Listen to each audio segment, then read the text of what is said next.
Hi everyone. Today we're going to do just some quick notes on Unit 5 review before we wrap up and move on to statistics when we get back from spring break. I have these two words here written down, equation and inequality, and I want you to take a moment to just think, what do those words mean? How are they different?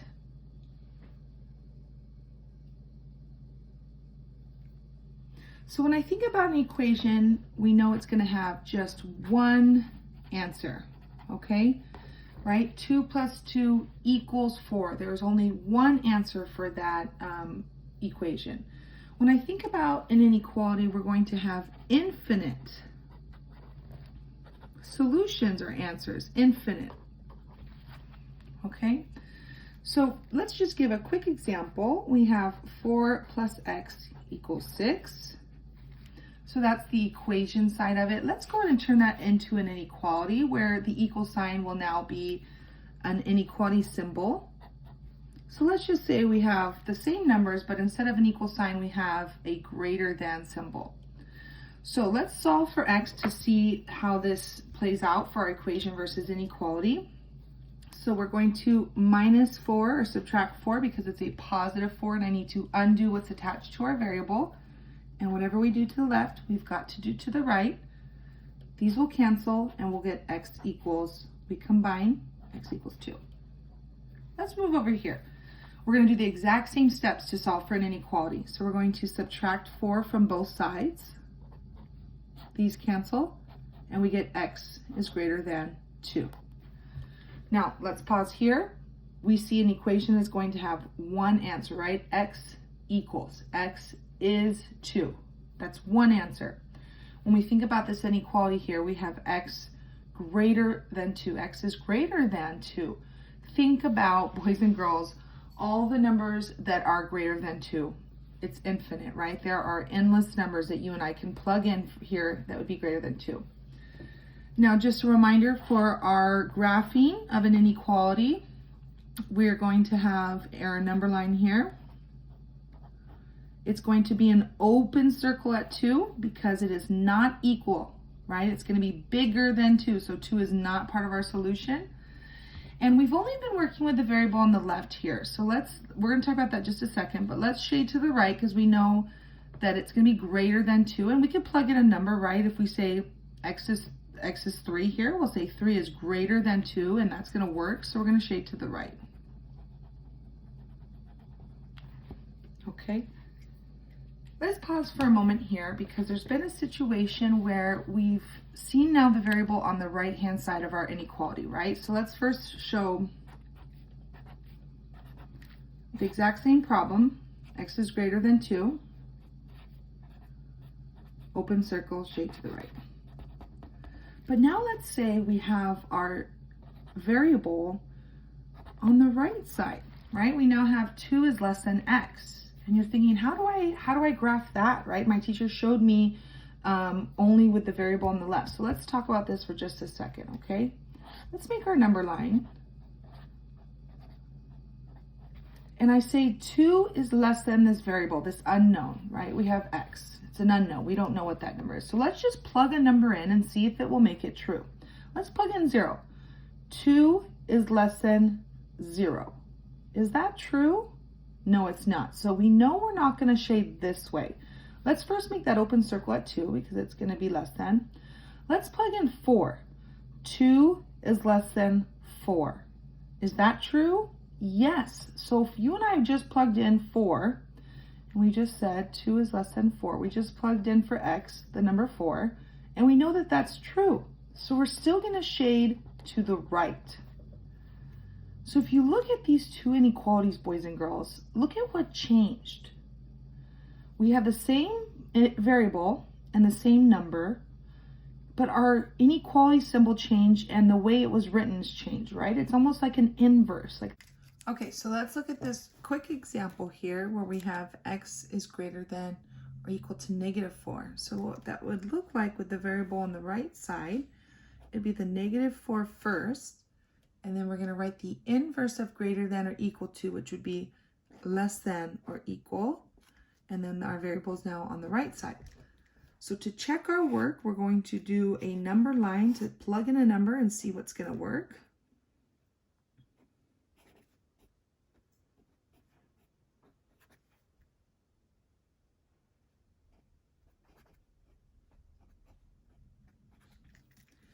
So let's start with this first one here. We have x is greater than or equal to -4. So it's going to be a closed circle at -4. It's part of our solution set. And let's plug in a number. So let's plug in -6 for x. And we say -6 is greater than -4. That's not true because it's to the left on our number 9. So let's plug in -2. -2 is greater than -4. That's true. So we're going to shade to the right. So let's look at this example here. We have a closed circle at -4 because it's less than or equal. And we have -4 is less than or equal to x. So let's plug in a number for x to see what will make it true. If we plug in -6, -4 is less than or equal to -6. That's not true because -4 is greater. So let's plug in -2. -4 is less than -2, and that is true. So we're going to shade to the right. So how we just talked about how we're going to make a number line and then plug a number in to check to see if it works. And that's how we're going to determine which way to shade on our number line, okay?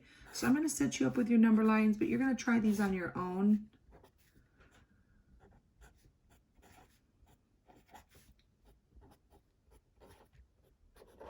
And real quick, we're going to have closed circles at 6 because 6 is part of our solution set. So what I want you to do is I want you to plug a number in, see if it makes the equation true, and if it does, that's the direction you're going to shade. Okay, moving right along, I do want to review our two variable equations, okay? I just want to review this real quick. So if we think about that independent and dependent variables that I talked a little bit about last week, let's look at this example from our workbook. This is talking about earning $8 an hour, right? Working a job. So we have these hours worked and money earned. Now, boys and girls, stop right here and think about, what does this look like? A ratio table, right? We have ratios of hours worked compared to money earned. And it tells us he's going to make or she's going to make $8 per hour. So 1 hour, $8. 2 hours is going to be $16, 24, 32, and 40. So when we think about a two variable equation, think about it as a ratio table, but as a comparison, whereas one number depends on the other, right? So when we think about something depending on the other, for instance, the money earned is going to be the $8 per hour. What's changing is the money. How much this person makes depends on how many hours they work. So this number is, this hours is going to be on standing alone, but the money is it depends on how many hours worked is the money earned, okay? And if we wanted to graph that real quick, over here would be money. We have hours, and we know for 1 hour, for 1 hour, it's $8. So it goes over 1 up 8, over 1 up 8, over 1 up 8, and we could graph that, okay? But I want to look at when we see something like y equals 6x. So we have two variables, right? Two variable equations. So we have two variables here. We have y and x, and they're going to give us x and y here as a ordered pair.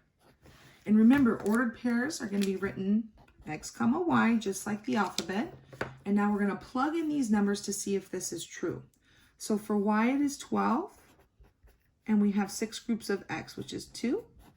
We'll solve, and we get 12 equals 6 times 2 is 12. So this is a solution, right? We're going to say, yes, this one worked. Let's look at one more example like that. So this is that two variable equation where they give us an ordered pair, and we plug in to see if it's a solution, and it works, okay? So this time I have y equals 2x plus 3, where our ordered pair is 3 comma 9, which is x comma y again. Okay, so we're going to plug that in. Y is 9. It just told us over here. We have two groups of x, which is two groups of 3 plus 3. So we bring down the rest of that equation. Now we need to solve to see if this is a solution. If this side equals that side, that's how we know it's a solution, right? If they do not equal, it's not a solution. 2 times 3 will be 6. And we'll get 9 equals 9. So we got another true solution. Okay. Next, I want to talk using the same concept of this two variable expression. I have this situation here that avocados cost $3 per pound, right, for each pound. And it says to write and graph an equation in two variables that represents the cost of buying avocados. So I went ahead and I wrote us an equation, right? We have $3 per pound equals the cost of the avocados, where P equals the pounds and C equals the cost that we're going to spend. So remember, the cost depends, so it's the dependent, it depends on how many pounds we buy.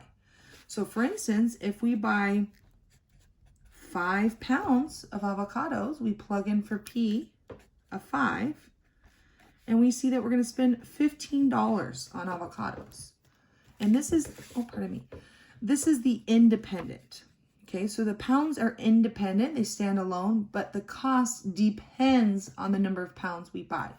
So when we think about solving these two variable equations, we're thinking about, are they solutions? And we're also thinking about which part of these two variable equations stand alone that changes on its own, and which one it needs another number, right? The cost needs to know how many pounds we bought.